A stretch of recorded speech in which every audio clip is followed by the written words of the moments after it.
Welcome back to another special collab edition of the Four Inside Podcast, episode 21. I'm your host, Mike Obi.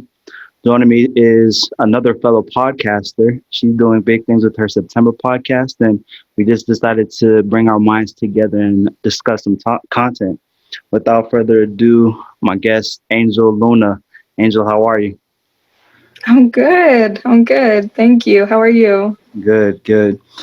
So, especially with this month being September, you have a podcast called the September Podcast. And, it being Suicide Prevention Month, we decided to get into some psychology and dissect some of the things that are pressing amongst people our age. Where we want to begin is the topic of life traps. Okay. So, for those who don't know, life traps are basically situations that people find themselves in. They may be negative, they can't escape those people. So, for you, Angel, what do you think gets people into life traps and how do they navigate them? So, life traps are created in childhood. So, basically, what you grew up around is what's going to kind of be a theme or echo throughout the rest of your life, especially because that's your comfort zone. It's what you know, and that's what you're going to be drawn through. Yeah, I agree. And, everybody's situation is different. It's one of the common things I say, with this podcast and why I try to bring as many people on, because everybody has things that they go through. Everybody sees things different, perceives things differently. And so just being able to navigate those, situations, everybody goes through it and handles them differently. Yeah, definitely. So how do you think people go about trying to escape the life trap, so to speak? So, with certain life traps, it's really interesting because they may never leave their families or their abusive places. Yeah. It's comfortable. They don't even realize what's happening to them. And so they don't leave. I think I've been very blessed to know from a young age which things were wrong happening to me. And so for getting out of a negative place, there are a couple things you need to do. Number one, you need to acknowledge that you're in a negative space. You're around negative people. And when you realize that, you need to establish boundaries as much as you can. I like to say make elbow room, because no matter if you're a child, if you are a spouse, if you're just a human being, you need a basic respect. So making that elbow room, if, they don't have to like you, but they're going to respect you, I think is probably one of the most important things that I've realized with all the things that I've gone through, especially because the most negative places have always been the people that were closest to me. Now, definitely the next thing you need to do is to seek out the light, what I like to call, because you're never going to know just how negative your surroundings are until you get a good look at what healthy relationships look like, what healthy boundaries look like. And we can do this by reading books, listening to podcasts. We could be around better, healthier people. And what comes with that is that you may feel at first that you're not worthy of that it's weird. But the more that you sink yourself into those healthier places, when you come back to that negative space, it's going to feel almost icky. But, I realized that, and I was very fortunate to have a lot of good friends, solid friends with solid, heads on their shoulders. And they were able to help me see the kind of places I was in.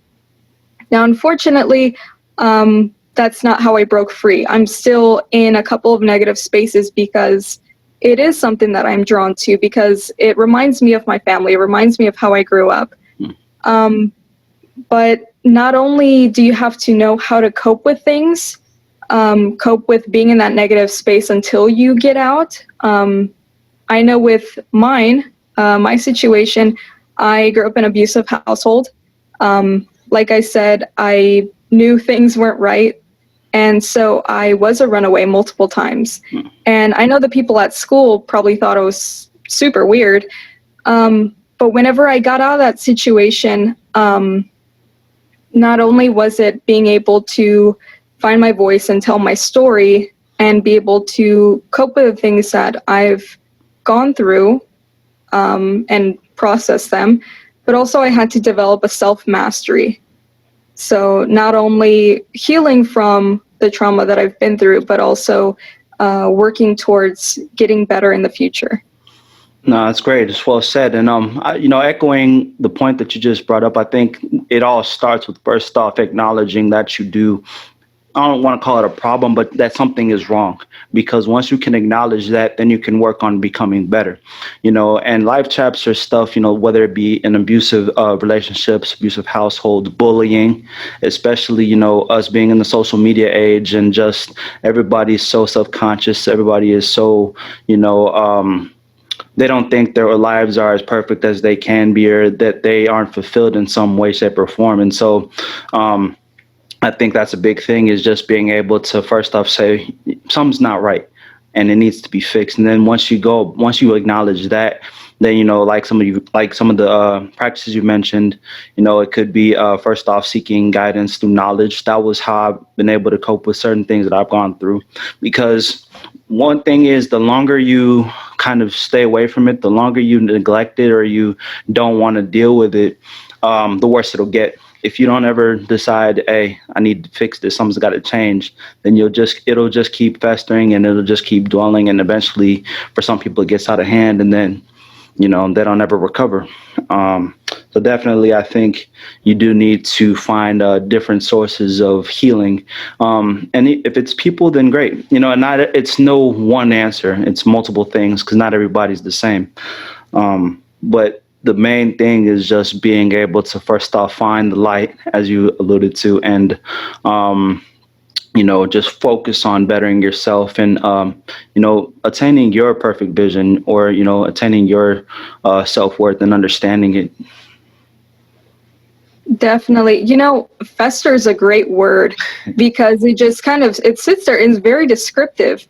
Yeah. Now, the other thing is, so I don't know if you've ever heard of a way to boil a frog. The frog doesn't jump into a boiling pot. No one jumps into an abusive relationship and it's like, oh, wow, this is great. No, there are things, that draw people into these things. It could be someone that's charismatic. For social media, it could be like, oh my gosh, these people are so glamorous, and you get into that, but then it starts taking a wrong path whenever your self-talk or the negative thoughts you have in your head, either placed by yourself or by other people or by society standards, tell you, well, you're not enough. You can't be like these glamorous people. Or you try to seek to obtain it, but it's not. Even if you obtain a place like a mansion or a thing like a car or money, you're not chasing that necessarily. You're chasing that freedom, that those feelings that they might be portraying on social media. It might be, carelessness and youth and wonder and just having a good time. And, having these things in mind, you can see where you're going to go in life. Absolutely. Even if you don't know where that is, if it's that feeling that you're chasing, it may not look like anybody else's path of, buying a big house or, getting a really nice car, but it will be what's fulfilling those needs for you. Yeah, absolutely. I think people suffer from trying to seek validation externally rather than from themselves, right? Now, again, when people say that type of sentence, it's like, oh my gosh, you don't like people, or oh my, why are you so self-absorbed, or whatever. It's not about that. It's about, I don't have to seek, others' opinions to be comfortable in my own skin. And I think that's something that people have lost as, we see, glamorous people, celebrities, models. We have more access to their lifestyles, and we're looking at our, present situation, and we're saying, man, why can't I have that? Or why don't I have that yet? I'm entitled to that. Well, you don't see the work that it takes to get there most of the time. But people are still stuck with this, man, I'm not good enough, in the back of their head, and it just plays over and over and over. And one thing I always say is that people's thoughts and emotions, they speak very loudly. Like you can, energy is infectious, and you can kind of feel it from people before like they even say anything to you. You're just like, man, your chi is off, you know? And I think a lot of that comes from just people not being, you know, sure themselves. Like you said, it kind of feels icky. Like it's just like, I'm not feeling a good vibe, right? And you have to be able to remove yourself from those situations, from those emotions, and you know, just be able to keep your mind on the right path and on the big picture, and you attain your ideal goal, your ideal lifestyle. And so, and as long as you're doing that, as long as you're being true to yourself and you're trying to live your life truthfully, I think that people will generally be able to live their lives and be able to say, this is what I wanted to do. This is where I wanted to end up. Yeah, definitely. The thing is not placing your happiness in circumstances, because circumstances may never be ideal, or placing your happiness in other people, because then that power is out of your hands. You're placing the power somewhere else. And if you can acknowledge that you're putting power in someone else, there is, you know, enough reason for you to put that power back in yourself. And the other thing is with that kind of stuff, it's important for everyone, even men, to feel their emotions and to feel how they are, where they are, and who they're with. Because if one person is very draining, or, you know, you feel small, you got to look around and say, like, who am I with? Where am I at? And that might give you a clue on what kind of life trap you have. Yeah. You know? Yeah, I could speak, like you said, for guys, we're kind of taught that if you have emotions, you know, this is even happening with pro athletes nowadays more than ever. You really aren't allowed to have emotions. Otherwise, you're seen as weak. You're seen as fragile. You're not a man. Those types of things, which, you know, is unfortunate, but it is the truth. I think it goes to this whole picture again of what masculinity is portrayed as. It's okay to have, you know, things that annoy you and things that piss you off. Everybody's entitled to be able to have those things. But the thing is to deal with them. Okay, you can be angry, but you being angry only affects you, the person who is feeling that emotion. How are you going to get over that? That's where people have to get to. Exactly. So now that people, okay, we're at life traps, we know how to get out of them, but now it's about reinventing ourselves. So how do you think people should go about reinventing themselves once they are, even if they happen to find themselves in negative situations? So it was just like you were talking about. Now, reinvention is about looking forward, and healing is about acknowledging the past and all your wounds and mistakes and healing those. There's definitely a difference. Now, the way that you affect people is closely related to how other things affected you. Yeah. Now, there's one thing called projection. Something, you know, makes you mad at work, you come home and you take it out on, you know, whoever's at home. Yeah. There's definitely that. And on a larger scale, that's whenever we haven't healed ourselves from the wounds. Either it's someone attacking like our body, and now, you know, every time you see someone showing off their body proudly, you're like, oh my gosh, look at them, look at what they're wearing, you know. Absolutely. It comes off very obvious. It's very obvious. They don't have the problem. They are just out there living their life, and you seem to be the only one having a problem with it, harboring that feeling. Now, it's so the thing is with healing is that it's gonna hurt. Yeah. It's a forgiveness process. You have to forgive the things that have happened to you and who did those things to you. It's gonna hurt, especially if you find out like that your sweet old granny or your mom are the ones that were putting the most pressure or hurt in your life. And there is so many resources about betrayal trauma too. The funny thing about betrayal trauma, well, I guess it's not funny, but the thing about it is you get to a point where you're like, okay, well, is am I just crazy? Like, am I picking out everything now? Am I nitpicking now that I know that I need to be healing from something? Hmm. Am I just nitpicking about this person that I don't like how they do this and this and this? Is it me?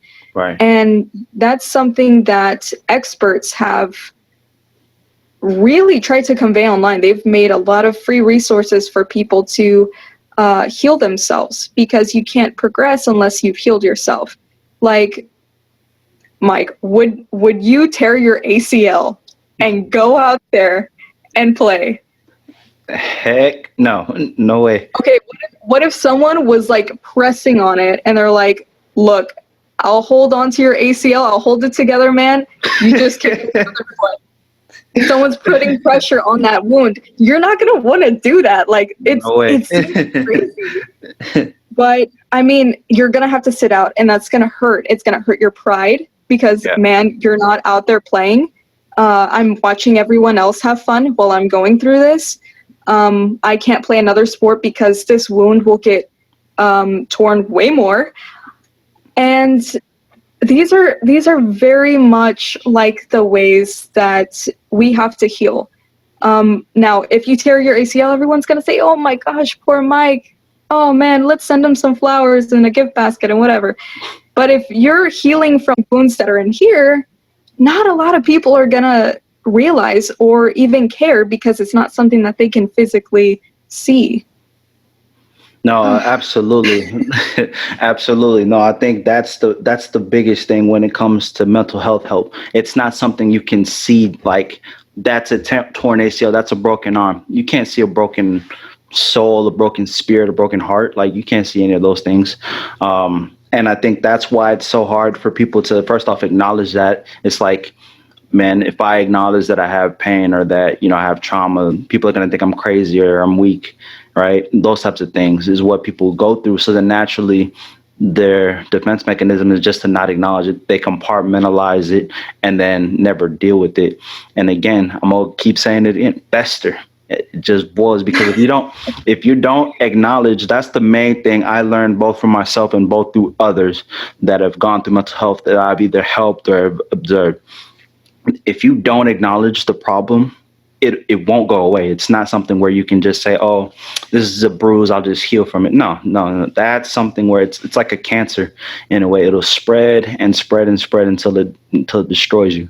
And it won't just destroy you, it'll destroy everybody around you, because like energy is infectious. Your projection is infectious. So if you, like you said, the whole body image example you gave, if I feel, man, I don't feel like I'm in shape, and then all of a sudden I see a male or female who is in shape, why is it that they're showing off their body? What, they should be like me and be just, insecure and those types of things. And then all of a sudden, if you start bringing that type of thought process towards other people, they're fine, they're healthy, they're happy, and you're bringing these negative emotions to them.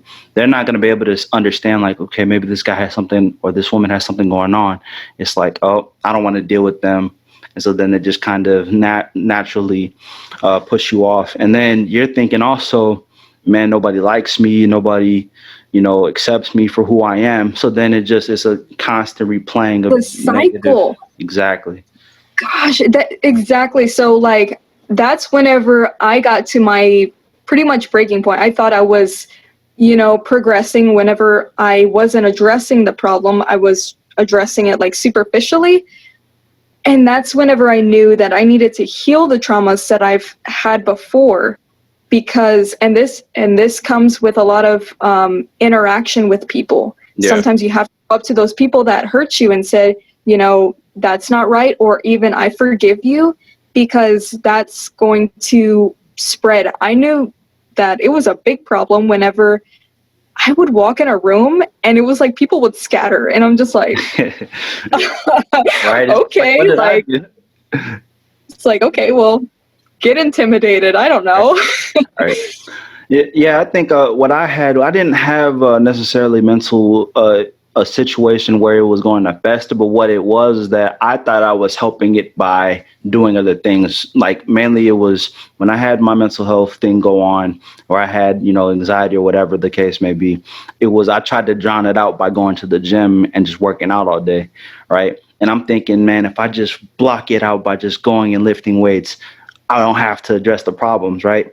But then you start to wonder, like, you know, I'm in shape and I look fine, but I don't feel fine. And why is it that things aren't really getting better? And it's like you're still not addressing the issue, right? And it took people who were real with me, like my siblings, my family, and my mentors, kind of being like, Mike, you're all right, and you're not weird, you're not crazy. It's just you're not addressing something that you're not acknowledging.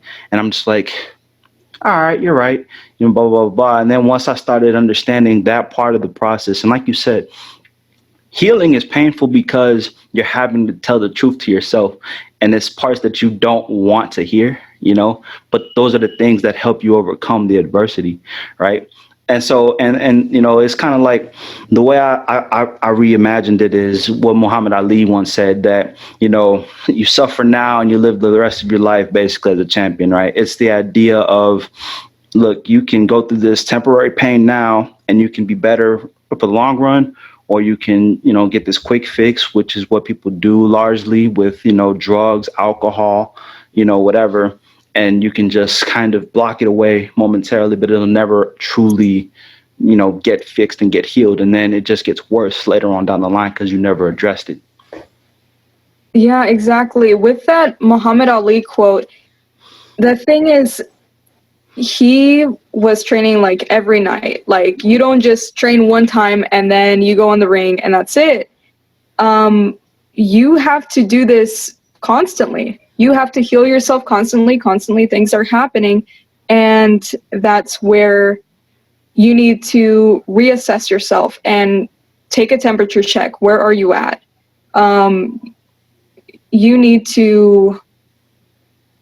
You just need to keep on progressing. You need to keep on learning, and you need to keep on healing. Yeah, the process really never ends. I mean, again, it gets better and you get better as a person, but you have to constantly be feeding your mind and constantly training it, because again, if you don't, then you can fall back into those bad habits. It's just like with anything. It's like with dieting or with perfecting your craft in your profession. If you think at any point that I'm good and you get complacent, you fall behind really quickly. It's easy to fall back into bad habits. It's hard to maintain good ones. And that goes even with your mental health. You have to constantly be reading, constantly be educating yourself, and constantly be reflecting.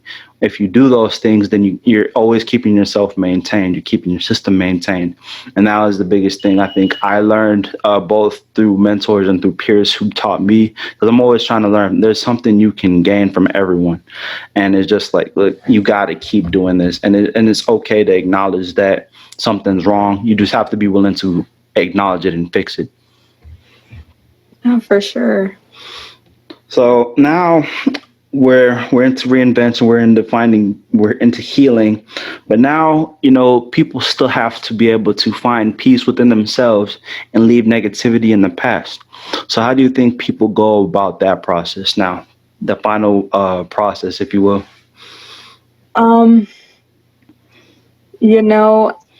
Peace is a funny thing because you are the only one feeling it. Like, sure, you can walk in a room and it'll be peaceful, but when you leave that room, you're not taking any of that peace with you unless it's within yourself. Peace is definitely like forgiveness. It's like a sigh of relief. It's knowing that you are responsible for your own actions.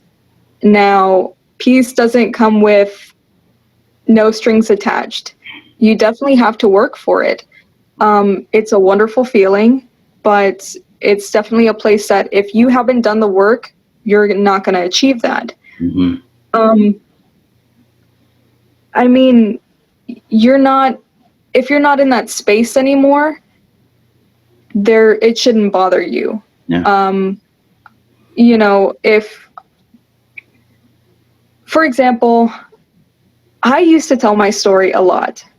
What happened between, 2012 and 2015. I told that story a lot. To the point where people were like, okay, I just asked you about something completely different. Now, I hadn't made peace with it, and it could definitely tell. It spreads. Yeah. It spreads, and people are definitely weirded out. Now, to achieve peace is just acceptance. It's acceptance that you're responsible for yourself, you're responsible for your own story, and you're responsible for your own healing. About leaving that negativity and just trying to look towards better things, and it sounds easy. It sounds very straightforward, but to get to that place, there's a lot of mountains to climb. Yeah, and it's not going to happen overnight. I mean, it takes years, some people months, some people years, some people, they don't find peace until they're on their deathbed and they're able to look back. And I think that's unfortunate and that's sad that it takes like to the end of life to really find peace. But you hear that story all the time of, now I can die in peace or now I can live this life in peace. It's like, why does it have to be towards the very end? You should be able to live your life peacefully and then be able to just say, hey, I lived a good life, or I lived, not perfect, because nothing is perfect, but I'm able to be fine with the situation that I lived in. I can say I lived every day fully, and that is what it is. But for some people who harbor resentment, or who, can never really overcome obstacles, overcome adversity, that they're not as fortunate. And, it sometimes cuts people's stories and lives short. And I think that's the one thing, is just like, most of the time, all it takes is somebody just having someone to talk to, or someone telling them that their life matters or they're worth something, and that, first off, you're not alone. Because, I mean, again, while people's stories are different, everybody goes through it and everybody has something that they have going on, and being able to hear one another's stories, being able to interact with people, it kind of helps you see life in a different lens, and be able to kind of grow and be able to learn, like, okay, maybe my life ain't that bad, or my life really isn't that bad, or I'm not the only one going through this, and this person may have it better or worse than I do. If they have it worse, well, then maybe I need to not, complain so much, or, not be so angry, and, be thankful for what I do have. That's a very good point that you made about, like, not waiting till the very end of life to find peace. Now, the thing with peace is, whenever I said climbing those mountains, it means doing something. It's action and getting uncomfortable. You don't think that, like, climbing mountains is going to get uncomfortable? It is. Yep. Sometimes you're not going to be able to breathe, right. But that's whenever you're close to the top. Yeah. And reaching your goals. Now, I have a friend. I had a friend who he killed himself. And it's very unfortunate, because he was the best person ever. He was like a beacon of hope. He was, tall and handsome, and he had ambitions, and he loved education, and he loved his family, and he felt like there were things that he had done in his past that there's no way that he can recover from that. And, he had thought that he had hurt a lot of people that were close to him, like his family. And, it gets uncomfortable, especially whenever you're attached to someone for your whole life, like your family. And it's not like a piece of paper where, oh man, if you make a mistake, you could just crumble it up and throw it in the trash, get another one. Mm-hmm. You're working with the same piece of paper. Yeah. And with ink, it's going to leave a mark. It's going to be there. Sometimes you're going to have to scratch some stuff out, make room for new things that you want to write in your story. Yeah. I mean, the only thing that can really remedy this, and that could have remedied him, he actually was saved from one attempt, and that was purely by love. It was love, it was getting a hug, it was being listened to, and I just wish there was more of that. And with this COVID era of everyone being in isolation because of them having to, it doesn't mean we should be in social isolation. We should be in physical isolation, right. Which is also not an ideal thing either. But definitely, like, I miss giving hugs. I miss high-fiving. I miss Right. being around people that I loved and in a close distance, not 6 feet like you're a stranger. Right. Um, and so definitely I believe that with all of this, with getting out of life traps, with healing yourself, with progression, it all centers around love, because that is the best energy that you can have. It's the most delightful energy. It's the most infectious energy. And the world just needs more of it. Absolutely. And not this adversarial, way of living that we go through now. And, just like you said, the world needs more love. We need to love each other. And we need to come together. There's a lot of power that can be had through just human interaction, much power in it. And it's very infectious and it can create and save lives. Um, But just closing out, final comments again. It's Suicide Prevention Month, and we're trying to prevent situations like what happened to your friend, and just keep bringing awareness to the issue. That if you're trapped in something, that doesn't mean you can't get out. So for you, what would be some of the final things you would want to say to people listening to this? Maybe they're in a life trap and they want to get out, or never know, for young people who want to stay away from it. What would you say? I would say three brief things. You are a valiant warrior. You have a warrior soul, and you can get through very tough times. And we're not going to be able to understand just how much we can do unless we get uncomfortable and do those things. Number two, we need to assess where we are in life. We need to definitely take a temperature check and assess the world around us and where we are, because we're not going to know what we're in until we take a look around. And the third thing is, it's a very good line between criticism and self-deprecation. You can critique yourself and understand where you may be wrong and where you need to improve or heal, versus immediately getting down in the dumps and saying, well, I'm stupid and I'm dumb, I can't. And it's a lot about loving yourself and trusting the process, that it's going to hurt, but you're going to get out on the other side. There you go. It's well said. It's beautiful. That's a wrap. Episode 21, Four Inside Podcast, special collab edition with Angel Luna. Everybody go out and check out her podcast as well, the September podcast. You can catch it on Anchor as well as Spotify. Angel, thank you for coming on today. Great conversation. Thank you. Great conversation.